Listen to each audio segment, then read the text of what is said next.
everybody. Good afternoon, good evening, and good morning, wherever you are. Thank you very much for joining the Bottom Club today to our AI Summit featuring executives from top tech companies revolutionizing the world as we speak. My name is Yossi Garmazi, and I'm joined also by a good friend of mine, Alvaro Jimenez. Alvaro? Good to be here, yes.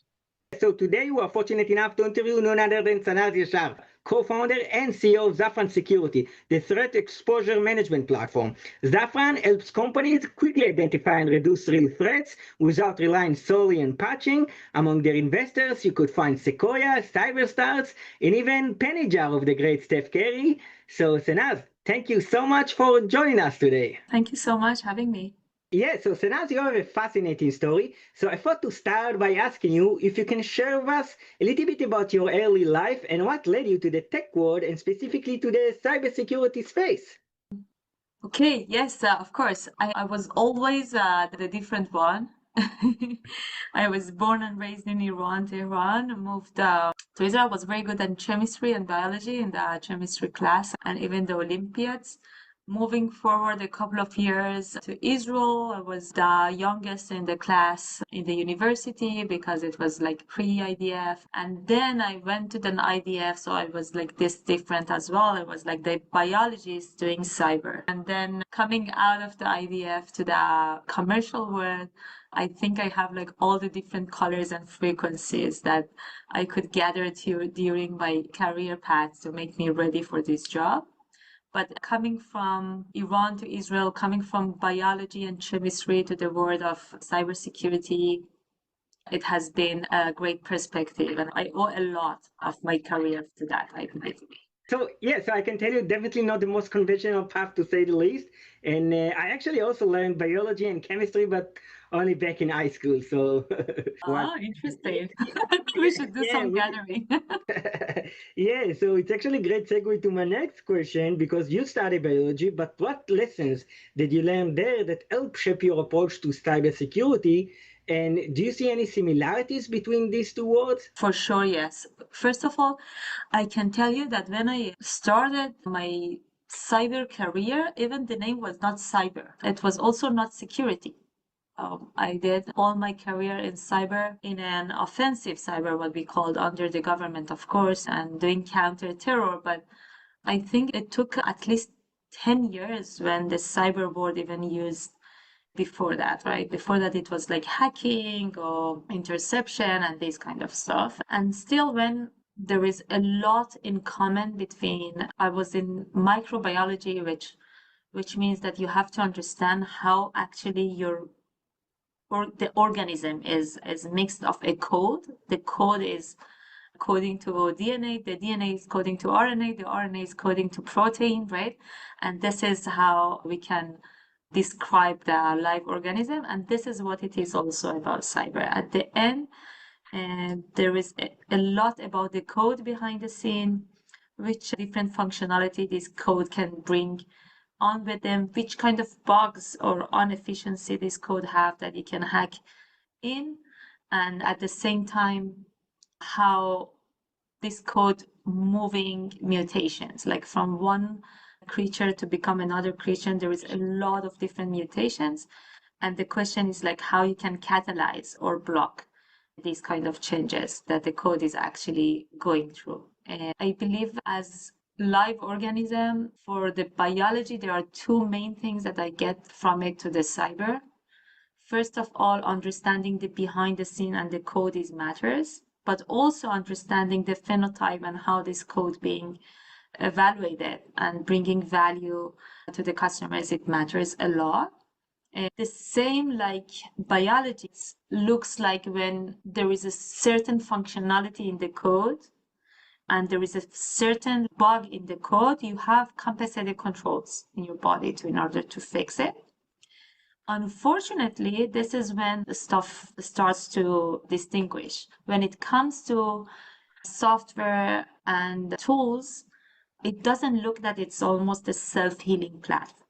Like for everything, you need an operator to fix, right? Like when you find these inefficiencies in the code, but what we call vulnerabilities, at the end, it's not automatically healing. And you ask yourself how our body is so much efficient compared to amazing softwares and tools when they always need an operator. And the biggest pain of cybersecurity when you come from the offensive world to the defensive world, the biggest pain is we don't have enough operators to operate all the different vulnerabilities.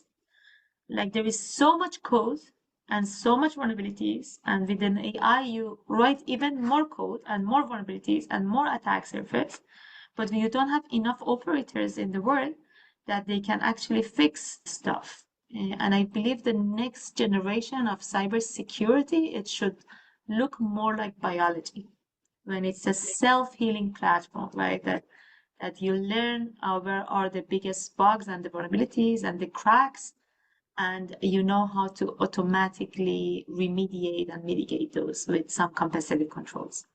Yeah, that's fascinating, and I look forward to see how AI gonna reshape cybersecurity and biology. And it's actually taking me to the next question, because in your case, biology and cybersecurity is not only about what you learned. You actually started Zafran as a result of a cybersecurity incident in an hospital that you worked in. So can you share with us how the idea of Zafran Security started and what actually happened there?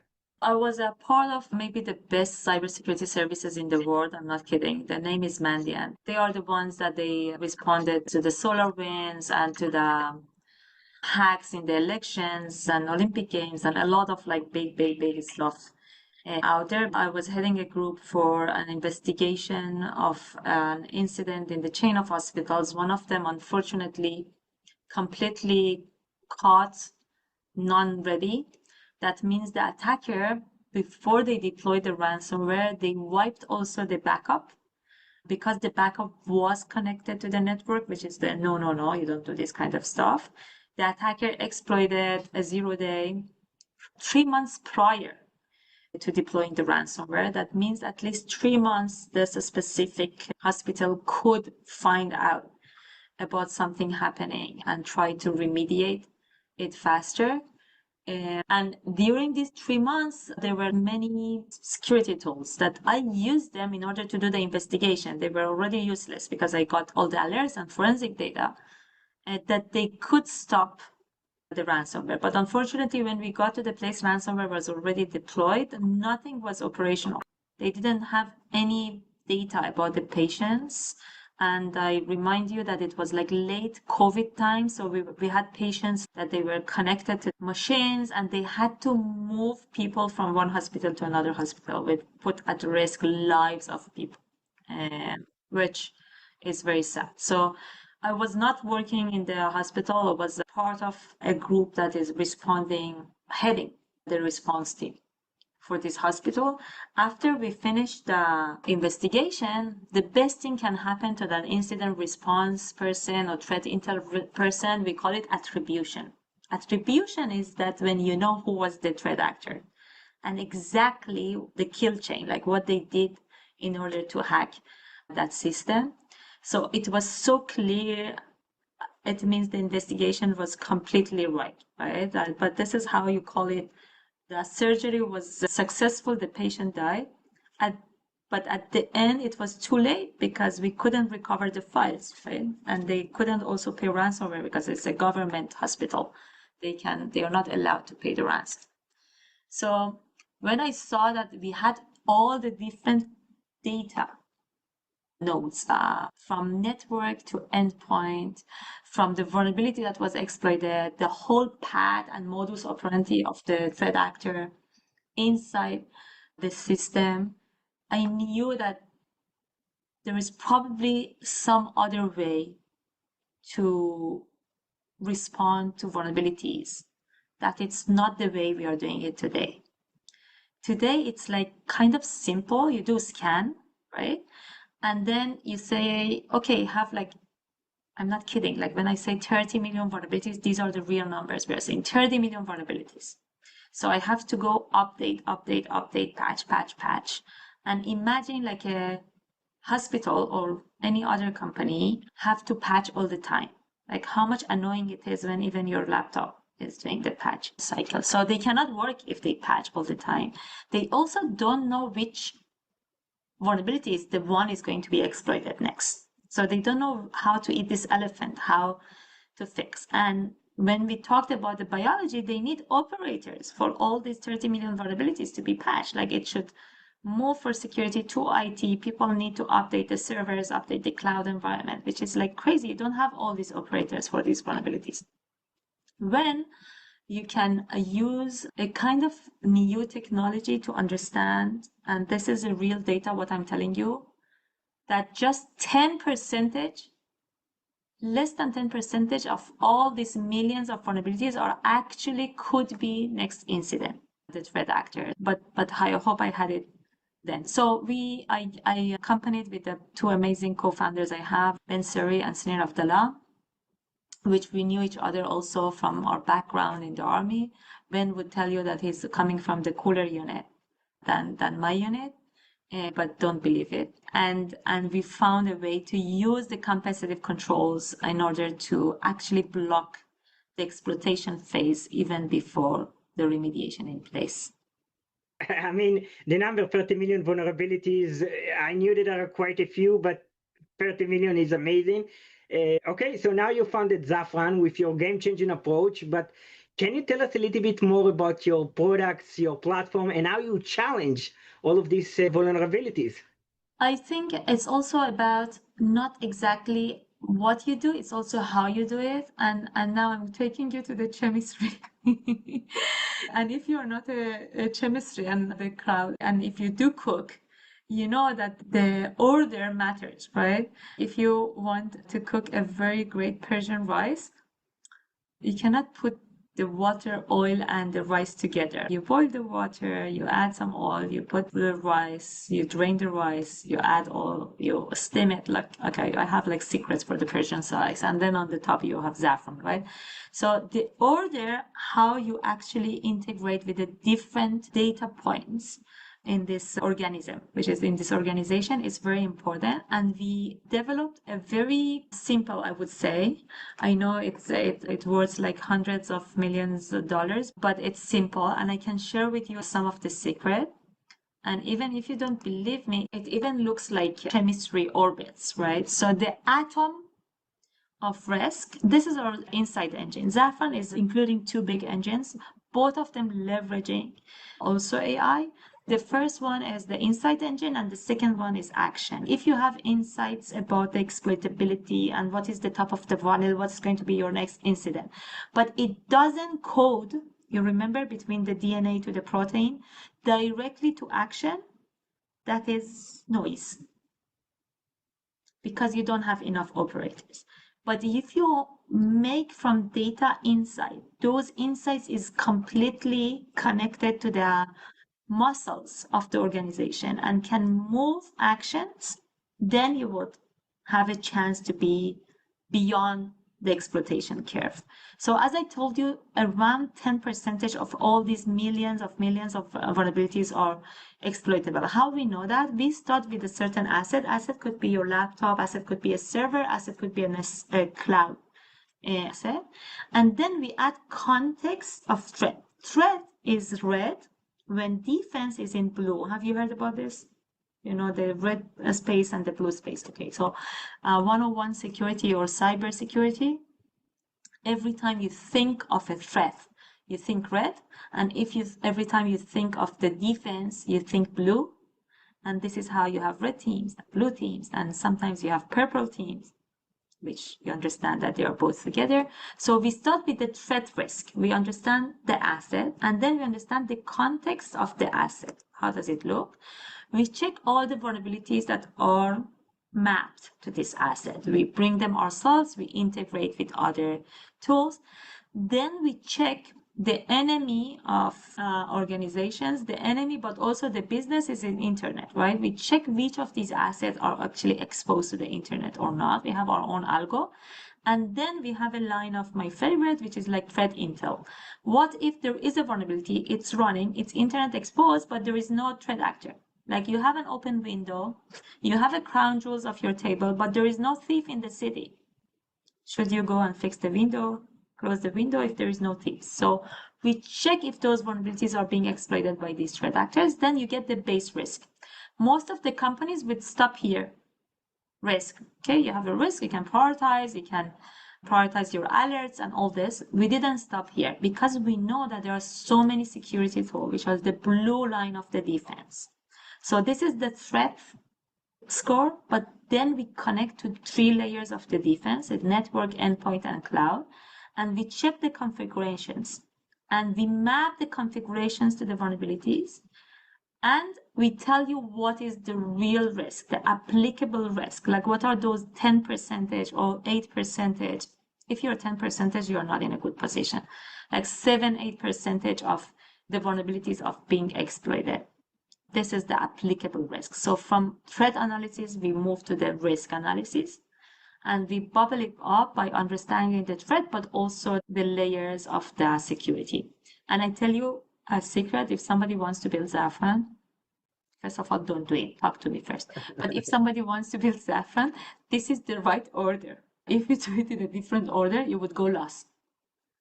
If you do check internet before you scan vulnerabilities, if you connect to the network control and bring the configurations before you understand the context of the asset, it doesn't work with my legs. So if you want to copy Zafran, do it in the right order at least.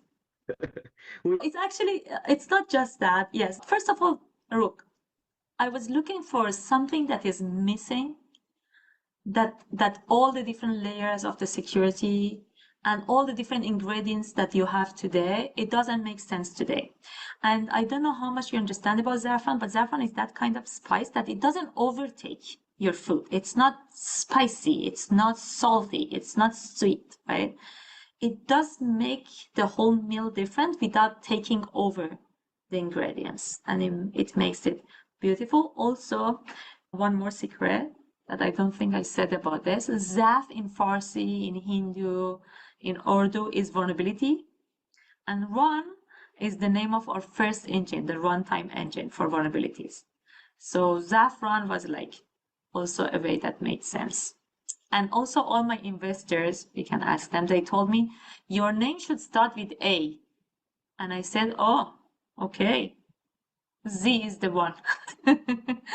So it was also a way to show differentiation. So this is the formula of risk. Let's talk about the actions for a moment. This is less funny and less like colorful than the risk engine that we built. This is the action engine, and the way it looks like this, it's because it's connected to the workflows and to the muscles of the organization. And believe me, we see different maturity level in the market. So this means that no matter if you're using ticketing system, it's going to connect your ticketing system. If you're using manual way to do alerts and remediation, we're connecting to that. So we reduce the number of alerts because we use AI in order to reduce the number of updates. So instead of this organization or this hospital to do 4,000 updates, they do one, because we aggregate everything and we understand the mutual component. This is the remediation. And the mitigation, this is something I never saw out there. And this is not on me, actually. This is my co-founder. He's a magician of vulnerabilities. He built something and with AI that looks like this. It's not beautiful like this. It's like 25 millions of rows that we match between every different threat vector vulnerability to a way that is being exploited, weaponized. This is for the non-cyber people, to the way that is to the configurations of the security tools. We haven't seen something like this yet outside because it's really hard to build it. And I don't know myself how he built it. So it doesn't work if you interrogate me. I wouldn't have the answer as well, if it makes sense. Yeah, that was insightful. And you mentioned investors, and you actually have Doug Leon from Sequoia, Gilly from Cyberstarts, and even the great Steph from Pennyjar. So I was just wondering, how was it pitching to all of these folks? And what do you think made them so bullish about Zafran? I think in a world that there is so much noise, sometimes when you come really with a very big pain and with a very big passion like the colors of Zafran, people believe you. We were not trying to impress anybody, actually. I can tell you for sure, and you can double check. They came to us, not the other side. But it's like we were so bullish of solving this unsolved problem. I'm not sure, like there are amazing entrepreneurs that they can do any kind of company, but I have a bug, unmitigated bug, that I need to believe in something that I'm doing. I need to understand it, I need to be expert on it, and I need to believe it as a pain that I cannot go sleep without solving it.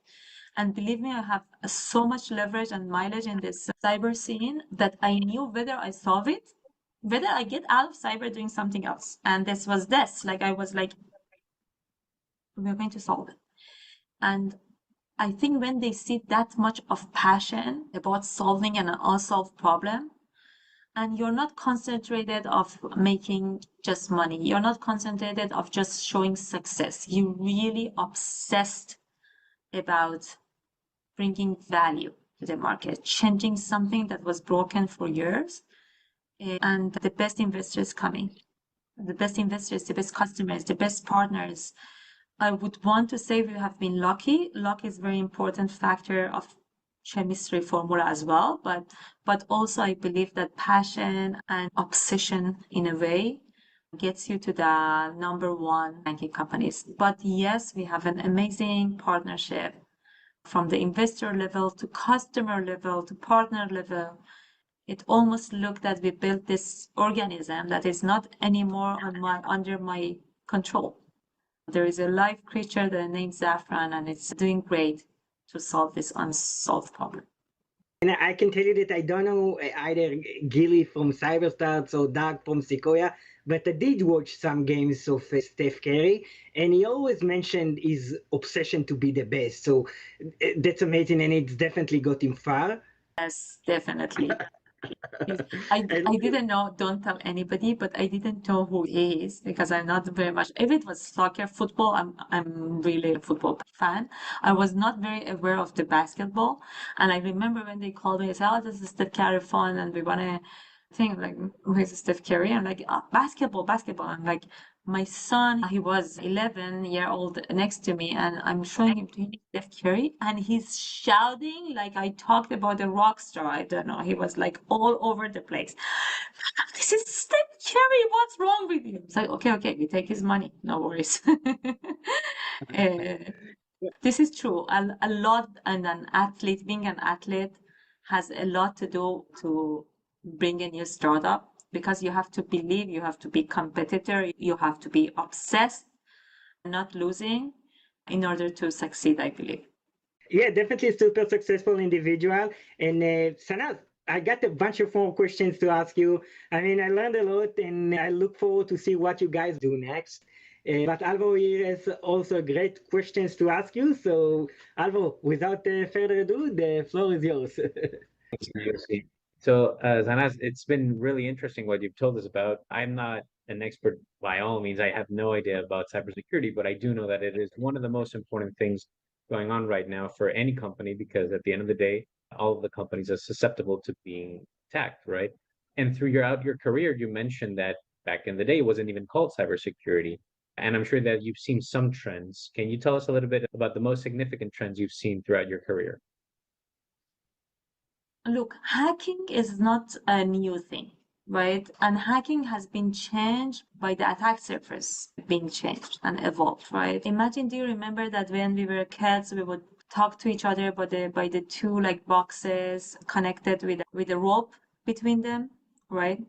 So from very, very early times, I believe even in Bible, there was like an hacking way, right? There was like a spying way, and spies are the most ancient thing in the world. But the landscape and the tech being involved. So the more tech is being introduced, there is more leverage that the threat actors can leverage. I believe that the trends are into three main areas. The first one is like spying, or what we call in a very expert word of IP theft, like intellectual property theft, has been there, is here, is going to continue. And you do IP theft because a nation state, and you do it with a very old kind of devices that nobody believed that you can hack to it, but also you do it with the most newish things that you never thought that somebody already developed a hacking system to this for actually gaining data. The second one is a cybercrime or crime. It's very interesting to see that I believe like one of the places is in Brazil, but you can see that also in Iran and other places. Like North Korea does it for a budget of the company. You can do the same hacking to leverage data, and that data could be sold back to the company or sold back to the third parties, or just hacking the money system, and you can just steal directly money, right? Transactions of the money. And you see it now a lot that even classic crime is moving to the cybercrime because it's really hard to arrest these kind of people. The environment is being so developed that you can almost hack from each device to any device. Everything is connected. So that's the next piece. And then you have this ideological hacking, right? Because we are in a connected world and the media is everywhere and people want to express themselves. And the way they can express themselves without completely being caught by an attribute that is like by doing defacement and doing this kind of ideological hacking, when sometimes it's even more dangerous than a nation state hacking you. Because when nation states hack a nation state, believe me, I can tell you there is unwritten rules between us. We know what is good, what is no. But when an ideological group that they don't have experience try to hack something, and by mistake, they can break critical systems, lives are under danger, and it's not good. So you have the whole like development of hacking, and now using AI. This is crazy, Varo. I can tell you it would take for one vulnerability to be exploited or for us to build an exploit kit maybe a year. 15 years ago, please don't guess my age. Latest average time to exploitation of a new vulnerability is 7 days. And we saw in lab attacker using AI in less than 4 hours. And I can tell you, we ain't seen nothing yet. Like just we're on the beginning of the AI boom. My head cannot even wrap around like how this next cyber hacking is going to look like, because AI could be used like a self-healing platform, right, to hack, but also maybe can be used for defense, right? So this has been a complete race. This is on the hacking for the 3 different leverages. There is another trend is going on. Zafran is not part of it, but it's important to state it out. There is this information operation, or the popular name of fake news. A lot of cyber infrastructure and software infrastructure today is used to create fake news and to pump different like materials. Sometimes they are that much good that with an unweaponed eye you cannot distinguish between right and wrong. And I think where for the technology and for the organizations, for the economy of the world, cybersecurity is very important. I think for the humanity, for our kids and our kids, we need to have a way to distinguish between authentic and non-authentic data out there, which is very important. So these are the 2 big trends I'm seeing out there. It's very interesting, and I have a ton of questions about that, but sadly we have to move on. And I'm really interested about what you mentioned earlier, which is when you talk to your clients, at some point there is an order to how you do things. So when you approach a client and you ask them and you engage them into business, how does it look like for Zafran to approach a client and say, hey, we can help you, we can check the vulnerabilities. How do you help them resolve these problems?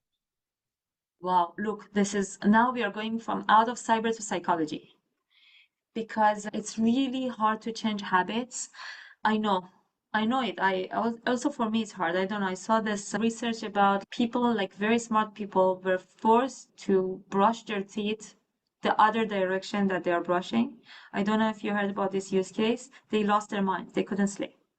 Because if you're, for years, you brush this side and then you have to change direction, And look, we can bring technology and amazing innovation. And since we are solving a real problem, not a future problem, a real problem that's getting worse by time, by seconds actually, they understand it very fast. So this is the easy part.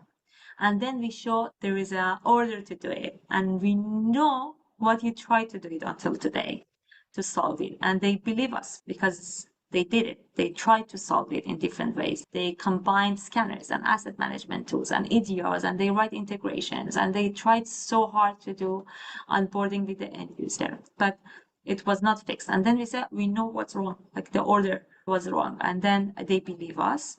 What happens is the habits. And what I'm saying there is like when we, especially when we introduce, I don't know if I have to say, but it's important for any young entrepreneur or anybody that wants to create a new impact in this world. I think it's very important to understand that no matter which technology you're bringing to the world, at the end, you have to deal with habits.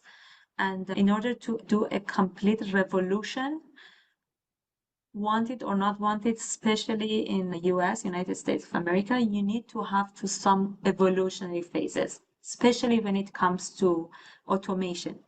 You know how many people and security leaders, they ask me, oh yeah, self-healing platform, we need to automate it.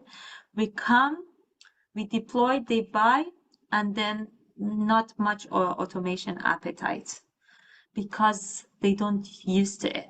Their fear of breaking stuff, the fear of losing control. And I do think this has been definitely the biggest challenge, understanding how you can also change habits with a very good technology, but also make them believe that they can do it different. You have to change habits. It takes some convincing, some time, but I suppose at the end it can be done. Can you share with us one of those cases where you feel particularly proud of or that Safran made a major difference? Wow, I have multiple, but one that was surprisingly last week was very interesting. We sold, actually, it is a healthcare. We sold to this healthcare organization. Maybe I asked them later if I can mention their name. And I knew when we deployed there that the security group is about 24 people, which is decent, but we also have customers that the security group is like 400 people, right? But there are around 24 people in the security groups. So we gave them access to the platform.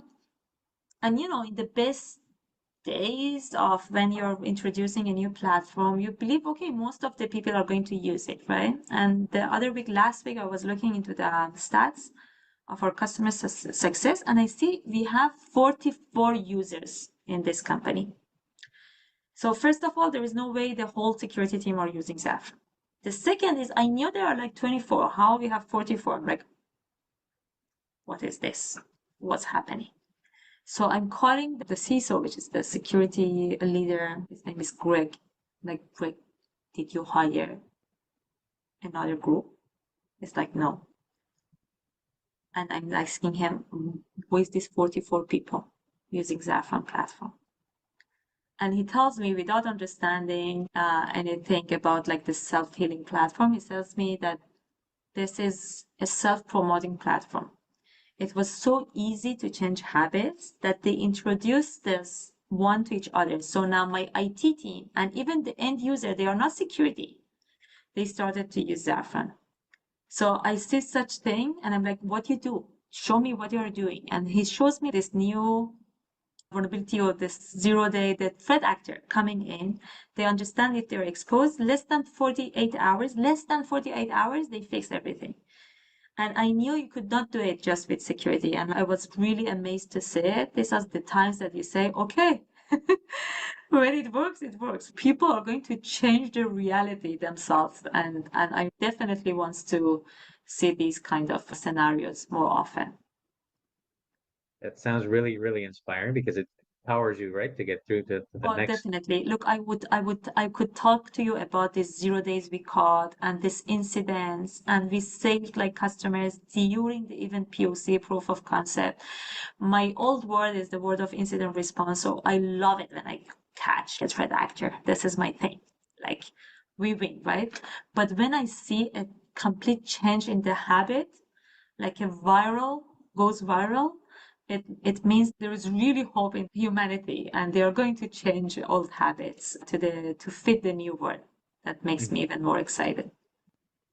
Yes, that was really great and also inspiring because we do see the positive side. But now I come to the last part of the interview, a little bit of the more personal and fun questions. Okay, So you're an I'm ready for this. you're an entrepreneur and you have a long career in cybersecurity, and this is a difficult sector. But just from the entrepreneurship point of view, if you had just one piece of advice for entrepreneurs, what would it be? Passion, obsession. There would be, if you pick the problem are going to solve, that you believe that it's a problem, not because you thought, you believe it, and you're obsessed about solving it. There were going to be good days or bad days, it doesn't matter. When you believe in the mission, you would go through those picks. All right. And through your career, I'm sure that you've had a couple of interesting figures or mentors. Can you describe someone that impacted you the most and why? Oh, interesting. I have. I think the first one I would say is my father. We went through a very difficult reality when I was born in Iran as a Jewish kid in Iran, and to believe about something and not being persistent, but also at the same time to think out of the box. I never saw any person like him. Hopefully you don't hear this one, but this podcast, but the way that people can see the same data that anybody else see, but elevate from that level and see it from the above and find different aspects of the same data and understanding the insight faster. So just not to take anything as given, even despite the very hard history that we had, and be persistent and thinking out of the box all the time and asking questions and curious. So this is it. During my career path, I saw a lot of different amazing leaders, but also practitioners that blew my mind.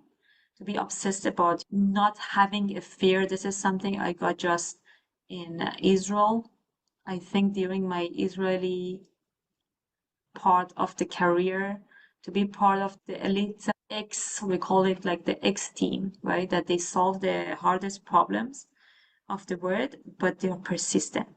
They're like persistent, they don't pass, and they're brave, like the braveness of I can do it. Sometimes with the age, you lose it, but to see some of the leaders and the best managers I had to be that kind of brave, to be pioneering a new solution, it's definitely been a great inspiration for me. All right. And aside from work, you do have a life outside of work. So do you have any special hobbies? Oh, I wish I had more, but yes. They told me you're going to be a CEO. It's a startup. It's a fast growing up. Your life is, you need to have some meditation. I tried yoga and meditation. I hated it. If you want to see me unbalanced, put me in a silent place and tell me, think. It's not working. Then just at the first 2 weeks of the COVID, I was introduced to Muay Thai, which is Thai boxing. And when you practice Muay Thai, you don't have time for noise because just one moment that you're not concentrated, you have a blue eye. Or somebody kicks your rib and it's broken. It happened, both happened to me.